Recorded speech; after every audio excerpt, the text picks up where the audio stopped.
Yine şanzımanımız bozuldu. Ben bozdum galiba.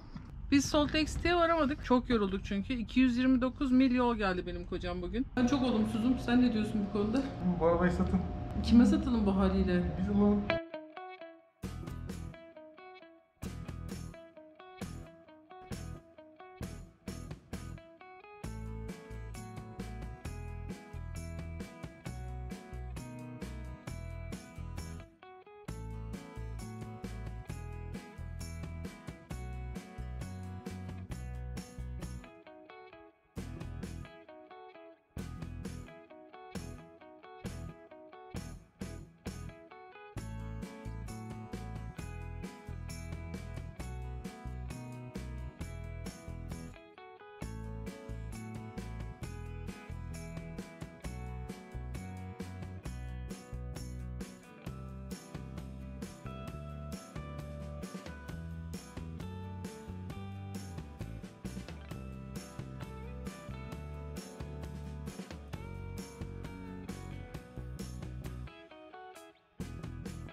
Bu akşam Jackson'da kalıyoruz. Aslında dün akşam da Jackson'da kaldık. Ondan sonra akşam da Jackson'da kalacağız. Ve sonraki akşam da Jackson'da kalacağız. Ve ta ki ayın neredeyse 14-15'ine kadar. Neden? Yine şanzımanımız bozuldu. Bence şanzımanları sen bozuyorsun. Ben bozdum galiba. Şanzıman bozan Haluk. Evet, Haluk'un adını şanzıman bozan Haluk olarak koyabiliriz. Ama bu biraz bize pahalıya mal oluyor. Biliyorsunuz Türkiye'den tam çıkmadan Hominin şanzımanı dağıtmıştı. Yaptırdık. Buraya geldik. Yani 2'de 2 yani hiç lamitim yok. Ben bozuyorum herhalde. Herhalde Kısmet. ben bozuyorum. Yani. Kısmet diyoruz yani. Kısmet diyoruz. Bu sefer nasıl bozuldu? Geri vites çalışmıyor. Evet, bir de çalışmıyor. Üstelik otomatik. Ve kötü olan yanı buradaki tamirciler gerçekten burunlarından kıl aldırmıyorlar. Çok rahat bir şekilde sıraya sokarız sizi diyorlar. Akşamları çalışmıyorlar. Sabah 9'dan akşam 5'e kadar çalışıyorlar. Daha fazlası için fazla mesai yazıyorlar. Adamlar dediler ki ayın 14'ünden sonrasına yazabiliriz size. Peki dedim öne araya falan alma şansınız yok mu? Bunu niye yapayım ki dedi bana. Bu niye yapsın? Niye yapsın? Niye yapsın? Doğru. Niye yapsın? Kamp alanları var. Onlara sorduk. Geri vites çalışamadığı için sadece ön gidiyoruz. Park etmek çok zor oluyor. Bize bir tane karavan kampı var. Oraya dedik soralım da bari hani 15 gün ucuz olur. Çok da pahalı olmaz. Gidip 15 gün orada kalalım. Bari kafamız rahat olsun. Günlüğüne $145 dediler. $145'dan 15 gün. Abi ne yapıyorlar? Ne diyorlar o 145 gün? Ya karavanlar dip dibe park etmiş. Hani o Yellowstone'da kaldığımız gibi olsa gene neyse bir hani ateş yakarsın, bir bilmem ne yaparsın, bir mutlu olursun, huzurlu olursun. Yok. Yani günlüğüne ben Türkiye'de 1500 lira para versem 1250-1300 lira falan yapıyor. $145. 145 lira versem. 1500 lira değil. Türk parasına çevirmiyoruz biliyorsun. Birim konuşuyoruz. Aynen. Tamam 145 lira versen neler istersin? Elektrik isterim, su isterim, banyo isterim, çamaşır makinesi isterim. Bunların İsterim hepsini de bedava istersin. Etrafımda piknik masası olsun, yerim olsun, geniş geniş rahat rahat olsun. Hiç olmazsa önümde de bir deniz olsun. Burada bunların hiçbiri yok. Çünkü Jackson normalde aslında bir kış kasabası. Kar yağdığında burası çok meşhurmuş. Karşıki dağlarda kayak yapıyorlarmış. Yazın da tabii boş geçmemişler. Barlar, kafeler, restoranlar gırla gidiyor. Yandan dere geçtiği için rafting var. Biraz ileride Teton National Park var. Ondan biraz daha ileride Yellowstone var. Dolayısıyla insanların geçerken uğradıkları bir yer. Çok fazla turistik bir şehir olduğu için ya da kasaba olduğu için çok pahalı. Karavan kampları para kazansınlar diye sokaklarda paralel park haricinde hiçbir yerde gece park yapmak yasak. Bakın şurada arkamızda kocaman bir park alanı var. Üstelik de şuraya park etsek geri gitmemize gerek yok. Ortadan rahatça çıkar devam edebiliriz yola. Ama hayır, gece park etmek yasak. Biz de tabii Türk'üz. Durur muyuz? Şöyle bir yerde park ettik. Önümüzde bir tane kapalı bir çekme karavan var üstten aşağı doğru inenlerden. Araya Haluk böyle yarım arabalık falan gibi bir yer bıraktı. Böylece kimse gelip park edemesin diye. Sabahleyin buradan çıkıp gideceğiz. Bir Türk arkadaş gelip oraya park etmez. Ya, evet. Ancak çünkü bir Türk bence oraya park etmeyi. Kesinlikle. Bir de gelelim hesap işlerine. Şimdi dediler ki bize şanzıman değişecek. Şanzımanı biz tamir edemeyiz. Adam dedi ki ben tamir edersem 3 gün sonra gene bozulur. Bana küfür edersiniz, ararsınız beni, bu bozuldu gene dersiniz. O yüzden tamir edilmiş ama içi açılmış, temizlenmiş, yani aynı bizim Homi'ye aldığımız gibi öyle bir şanzıman sadece takabilirim ya da sıfır şanzıman takabilirim. Sıfırın fiyatını sormadık bile ne kadar diye. Rebuild dedikleri tamir edilmiş şanzımanın fiyatı neydi? 3. 300. 3000. 3000 ve ayın 14'ünde başlayacaklar. Ve bizim 15 günümüzü yiyecekler. Biz adamlara ne dedik? Fazla mesaj yaparsanız size daha fazla para verebiliriz. Çünkü zaten burada o parayı harcayacağız. Evet, mecburen harcayacağız. Yani. Bari harcayacağımız parayı onlara verelim dedik. Ne kadar isteyeceklerini de bilmiyoruz. Yarın sabah göreceğiz. Göreceğiz bakalım. Ve ayrıca adamlar bize dediler ki evet fazla mesaiyle bir fiyatta hesaplaması yapabiliriz siz ama yarın sabah bir telefon açalım soralım bakalım. Buraya şanzıman ne kadar zamanda gelirmiş, ne kadar mal olurmuş. Ona göre biz de zamanımızı hesaplayıp size bir şeyler söyleriz. Bu arada bazı arkadaşlar demişler ki çok negatifsin. Elimden geldiğince pozitif olmaya çalışıyorum. Bu size gösterebildiğim pozitif halim. Siz bir de benim o şanzıman bozulduğu zamanki halimi görecektiniz. Ama esas negatif bugün burada. Güldüğüne bakmayın. Ama ne yapayım yani sabahleyin çalışıyordu. Buraya geldik. Azıcık bir mail vardı. O maile girmem sıkıntı olacak diye. Altı vuracak diye geri çıkmaya çalıştım. Çalışmadı.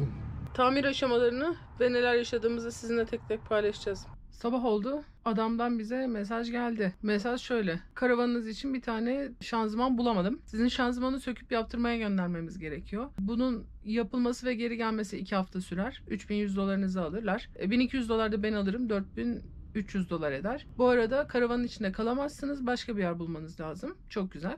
Biz de burada otellere falan baktık ve tabii Airbnb'ye baktık en ucuzuna. Airbnb'deki en ucuz bulabildiğimiz şey dağın tepesinde bir tane çekme karavan. Günlüğü 250 dolar ve 2 haftadan bahsediyoruz. Hiç mantıklı gelmedi bize. Şu anda aklımıza en yatan şeyi yapmaya karar verdik. Umarım doğru yapıyoruzdur. Bilmiyorum daha ne çile çekeceğimizi. Buradan kalkıp Salt Lake City'ye gideceğiz. 200 mil buradan. Orada birkaç tane şanzıman yapan tamirci bulduk. Zaten buradaki adam da oraya yollayıp geri getirecekmiş. Araba geri gidemiyor. Sadece düz gidebiliyor.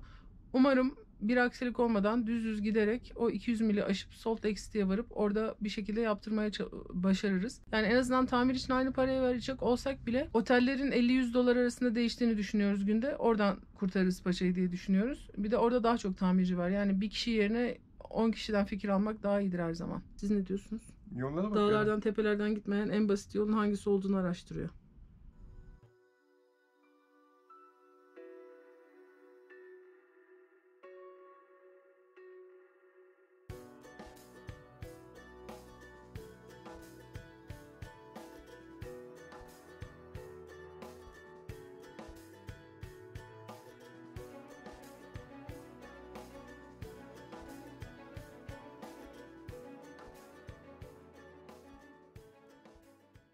Türkiye'ye inanılmaz benzeyen bir eyalet dedi az evvel Haluk. Ve arkasından highway'deyiz şu anda, otobanda. Yol bu hale geldi. Sen bunu söylerken bunu düşünmemiştin değil mi? Hayır. Yani artık gülmeye başladık. Şaka gibi bir durumdayız şu anda, bilmiyorum. Bakalım neler gelecek daha başımıza.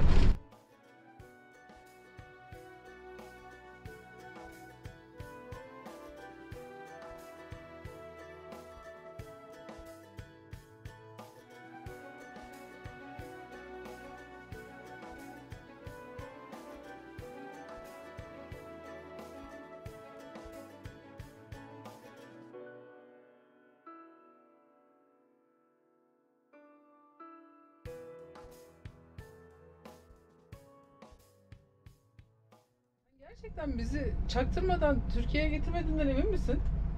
Şundan olabiliriz. Bence ışınlanmış olma ihtimalimiz çok yüksek. Amerika'da böyle bir görüntüyü görme ihtimalimiz var mı ya? Şuna bak. 2 tane küçük köpek var. Onlar toparlıyorlar. Bu arkadaki de kontrolcü gidiyor. Ve 3 tane küçük siyah köpek var. Sağdan soldan koyunları ortaya topluyorlar. Atlı kovboylar da var.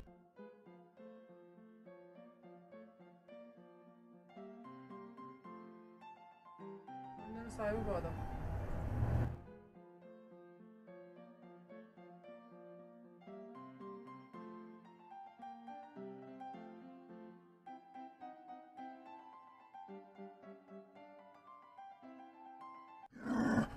Evet, başka köpekler de var. Ama çalışıyorlar onlar. Senin gibi tembel değiller. Koştur koştur koyunları yakalıyorlar. Bak. Nasıl kovalıyor. Arada bir ısırıyor da bu kovalar herhalde.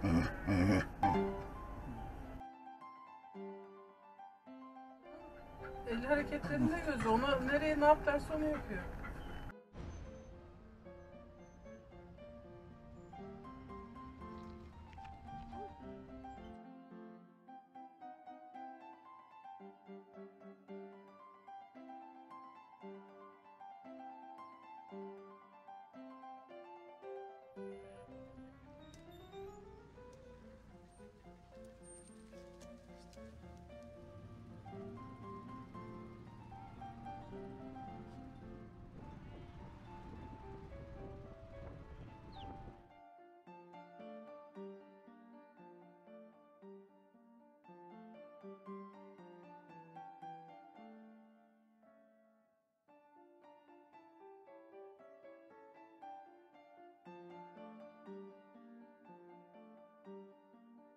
İşte bana çıktı. Bakalım ne yapıyor tavanda. Neyse ki bu 3 oldu bence. Artık tamam. Üçlediğimiz zaman tamam oluyor. Ben rahatlıyorum. Sorunları. Bu 3. problemimiz.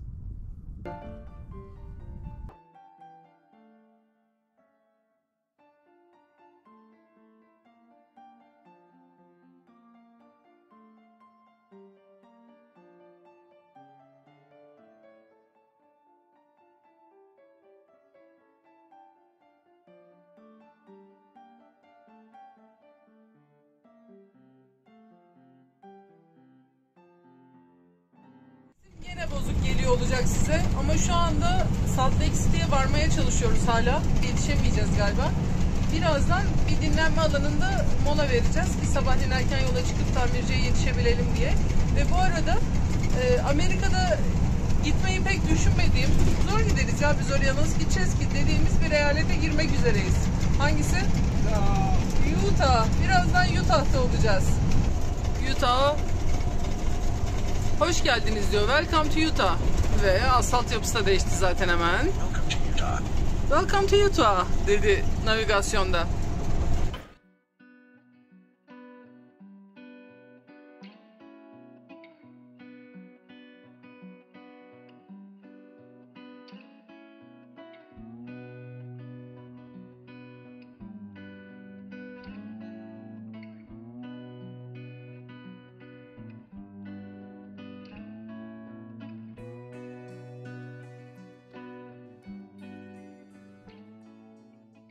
Salt Lake City'ye varamadık.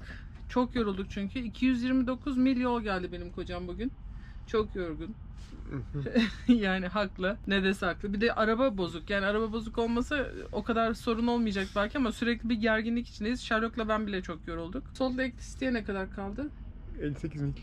58 mil sonra. Ya normal araba olsa, binek araba olsa bas git. Yani Öğlenleyin varmıştık zaten. 400 mil, 500 mil gidersin, ne olacak ki? Ama işte 300 mili gelemedik biz bir türlü. Arabanın bozuk olmasının da arabayı bize satanlarla da bir alakası yok. Olacağı varmış, oldu diyoruz sadece. Çünkü aynı sorun Humi'de de vardı. Ben bozuyorum hepsini. Sonuç olarak biz çok yorgunuz. Zaten gözlerimizden okunuyor. Ama emin olun moralimiz bozuk değil. Vardır bunda da bir hayır diyoruz. Belki bu taraftan gideceğiz. Daha güzel şeyler göreceğiz. Daha güzel şeyler göstereceğiz. Ama şimdi biz uyuyoruz. Sabahleyin görüşürüz. İyi geceler. Günaydın bir Utah sabahından size. Gerçi gün bile ayamadı daha. Ama biz sabah erkenden yola çıkmak için hemen kalktık. Şu anda bir dinlenme alanındayız. Dün söylemiştik size. Ve şaka gibi yanımızda o çok istediğimiz arabanın bir de üstelik yeni modeli var. Karşıda tırlar var görüyorsunuz. Ve tırların hepsi çalışıyorlar. İşte bu zaten bir kabus burada. Böyle dinlenme yerlerinde. Genelde soğuk hava şeyleri taşıdıkları için bütün gece arabalarını çalıştırıyorlar böyle sabaha kadar kendileri içinde uyurlarken. O yüzden biraz uzağa park etmek gerekiyor. Biz o yüzden oraya park etmek istemedik. Aslında daha güzel ve çıkışı daha kolay bir yerde. Onun yerine buraya böyle 2,5 kişilik yer kaplayarak yerleştirdik arabamızı. Geri de gidemediğimiz için olabildiğince işte böyle yamuk yumuk koyduk. Camların da hepsine geri vitesimiz kırık diye yazdık ki hani gelip ne yapıyorsunuz siz, deli misiniz, böyle park edilir mi demesinler diye. Kimse bir şey demedi. Zaten arabaların olduğu taraf pek kalabalık değildi. Kimse tırların bu kadar yakınında uyumak istemiyor. Mecbur kalanlar uyuyorlar ancak. Şimdi tamirciye gidiyoruz. Bize bol şans dileyin.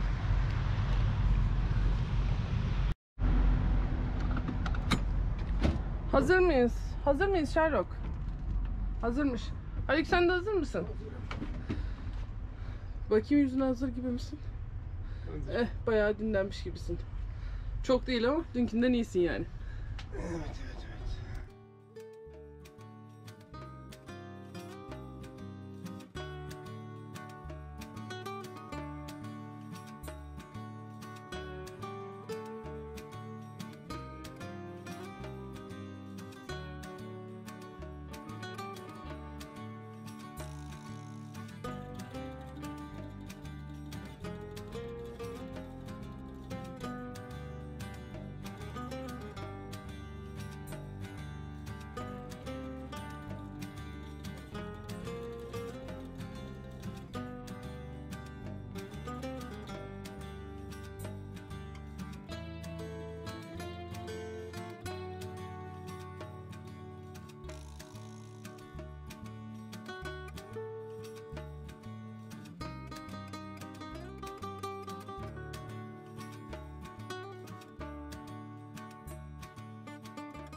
Neyse öğlen oldu. Biz sabahleyin adama gittik. Yapamam dedi. Çünkü arabanızı buraya alamam dedi. Yer yok arabayı koymaya dedi. Dedik kapının önünde durur. Şöyle olur, böyle olur. Sonunda dedi ki gidin şanzımanı tamir ettirecek bir yer bulun. Tamam ben size 2 günde yapacağım şanzımanın indirmesini ve tamir et bir yerine geri koymasını. Size bir yer de buldu. Geldik. Onlar da dediler ki bugün cuma. Salı gününden önce nesi olduğuna bile bakamayız arabanın. Salı günü nesi olduğuna baktıktan sonra da kaç gün sonra yapacağımızı söyleyemeyiz. Ben gene birazcık mızıklayınca burada tamam ben gideyim bir bakayım arabanın tam olarak nesi varmış dedi. Salı gününü cumaya çekmeye başardık. Şimdi adam gitti dolaştı geldi arabayla ama hala yanımıza gelmedi. Ne diyecek bilmiyorum. Ben çok olumsuzum. Sen ne diyorsun bu konuda? Bu arabayı satın. Kime satalım bu haliyle? Biz alalım. Ha, diyecekler ki biz alalım bu arabayı. Ben de kötümserim sanıyordum. Sen benden de kötümsermiştin. Sonuç olarak bilmiyorum. Adam gelsin bakalım ne diyecek. Geliyor.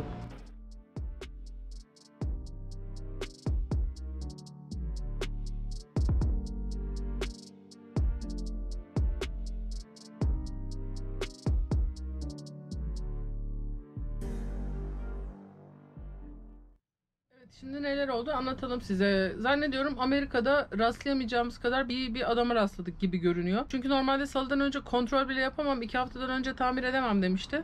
Ama bugün gitti arabanın kontrolünü yaptı. Neler olduğunu söyledi bize. Sonra dedi ki benim elimde bu arabanın motorunun yeni yapılmışı yok. Ben bir etraftan araştırayım, bulabileceğim bir yerler var mı bir bakayım. Arkadaşlarını, dostlarını aradı. Sonra geldi bize dedi ki aradığını da duyduk yani yakınındaydık zaten. Gerçekten bulamamış. Hazırda böyle bir motor yokmuş yapılmış. Ama tamirinden dolayı 2 tane seçeneği var dedi. Ya ne bir şey kayışları kırılmış olabilir ya da komple şanzıman dağılmış olabilir dedi. Normalde salı günü kontrol edip 2 hafta sonra alacaktı ama dedi ki ben sizi salı günü sabahleyin 8'de alırım. Çünkü pazartesi alamıyorum. Labor Day burada ve tatil işçi bayramı. Eğer sadece o kayışlar kırıldıysa metal kayışlar onları yaparız akşama kadar ve $2100'ınızı alırım. Transmission bozulduysa ve komple dağıldıysa hepsini yeniden yapmak zorunda kalırsak o gün yine bunların hepsini yaparız. Akşama kadar bitiririz. Akşamleyin size teslim ederim. O zaman da $4100 mı demişti? $4100'ınızı alırım dedi. Zaten Jackson'da bize $4300 fiyat vermişlerdi ama 2 hafta bekleyeceksiniz ve otelde kalmanız gerekiyor dediler. Ve otelde kalmak orada günlük minimum $250'dan başlıyordu. Burada en azından salı gününe kadar şimdi karavanın içinde kalabileceğiz. Adam anladı zaten bize. Hani otelde kalmayın, gidin karavanda kalın, bir şekil yapın dedi. Salı günü de akşama kadar hallederse bütün işimizi bitirmiş olacağız. Dua ediyoruz. Sizin de dualarınız bizimle olsun.